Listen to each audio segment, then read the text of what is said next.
मी आज तुमच्यासोबत high protein, vitamins, फायबरने भरपूर अशा नाश्त्याची एक आगळीवेगळी रेसिपी तुमच्यासोबत शेअर करणार आहे. तुम्ही हा नाश्ता लहान मुलांच्या डब्यामध्येही देऊ शकता किंवा सकाळच्या नाश्त्यामध्ये तुम्ही हा हेल्दी अशा नाश्त्याची रेसिपी तुम्ही तयार करू शकता. अतिशय उत्कृष्ट अशा पद्धतीने मी आज तुम्हाला चटपटीत आणि चविष्ट अशा नाश्त्याची रेसिपी तुमच्यासोबत शेअर करणार आहे. चला तर मग वेळ न घालवता आपण रेसिपीला सुरुवात करूया. मी इथे अर्धी वाटी पोहे घेतलेले आहे. ते सर्वात अगोदर आपल्याला 2 ते 3 पाण्याने स्वच्छ धुवून घ्यायचे आहे.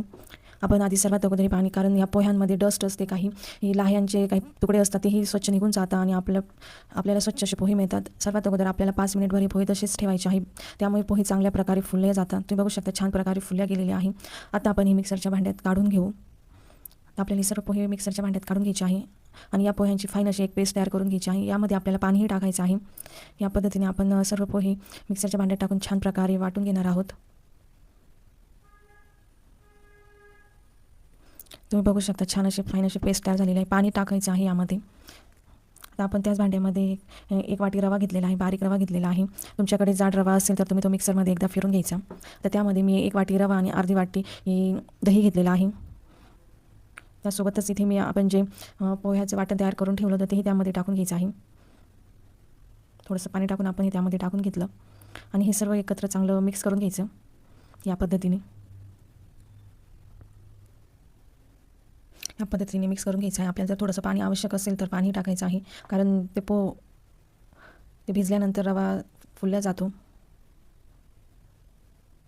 या पद्धतीने 10 मिनिटं साईडला ठेवून देऊ. तोपर्यंत आपण इथे एक मसाला तयार करून घेणार आहोत. त्यासाठी मी 1 चमचा धने, अर्धा चमचा जिरे, 1 अद्रकचा तुकडा, 4 हिरव्या मिरच्या त्याचे आपण तुकडे करून घेणार आहोत मिरच्यांचे. त्यामुळे चांगल्या प्रकारे वाटलं जातं. आपण याचेही पाणी न टाकता जाडसर असं वाटण तयार करून घ्यायचं आहे. या पद्धतीने वाटण तयार झालं पाहिजे. तर एका साईडला मी थोडंसं पाणी ठेवलेलं आहे. आता त्यामध्ये मी 1 कप सोयाबीन टाकून घेणार आहेत. पाणी चांगलं उकळल्यानंतर आणि 1 मिनिटभर चांगलं आपल्याला ते हलवून घ्यायचं आहे. गरम पाण्यातच ठेवायचे आहे सोयाबीन 1 मिनिटभर. तुम्ही सोयाबीनची क्वांटिटी वाढवू शकता. सोयाबीन भिजेपर्यंत मी इथे एक तडका मारून घेणार आहे. इथे मी अर्धा चमचा तेल टाकून घेतलेलं आहे. तेल तापल्यानंतर त्यामध्ये थोडीशी मोहरी, थोडी जिरे, हिंग, जिरे मोहरी तडतडल्यानंतर थोडंसं हिंग टाकून घ्यायचं आपल्याला इथे. आता त्यामध्ये जे आपण वाटण तयार करून घेतलं होतं ते वाटण टाकून घ्यायचं आहे आणि चांगल्या प्रकारे फ्राय करायचं आहे ते वाटण टाकल्यानंतर. या पद्धतीने अर्धा मिनिटभर चांगलं फ्राय करून घ्यायचं आहे.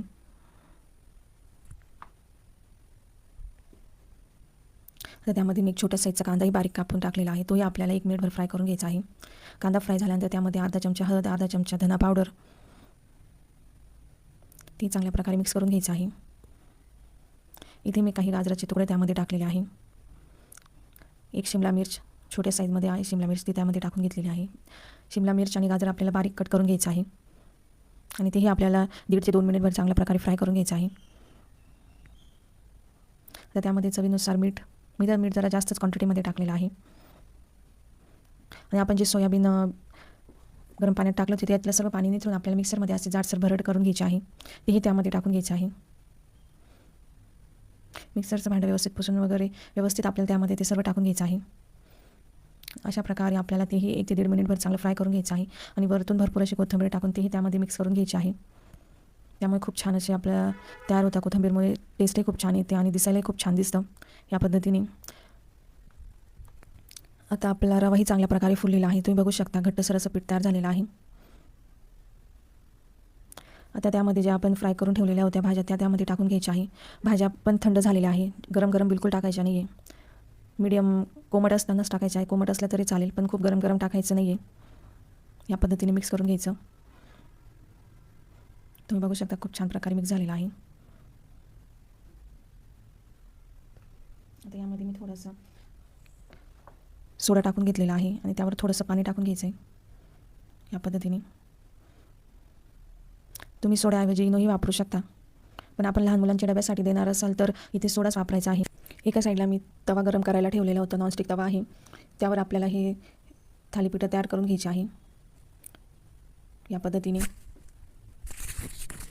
जास्त पसरायचं नाही, थोडीशी जाडसरच ठेवायची आहे.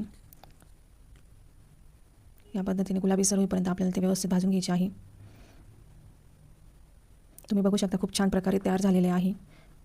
अशाच पद्धतीने बाकीचेही करून घेतले. खूप छान तयार होतात आणि हेल्दीही असतात. विटॅमिन्सनी भरलेले, फायबरनी, हाय प्रोटीनयुक्त. आपण त्यामध्ये भाज्याही टाकलेल्या आहे आणि तुम्ही काही ॲडिशनल भाज्याही त्यामध्ये ॲड करू शकता तुमच्या आवडीनुसार.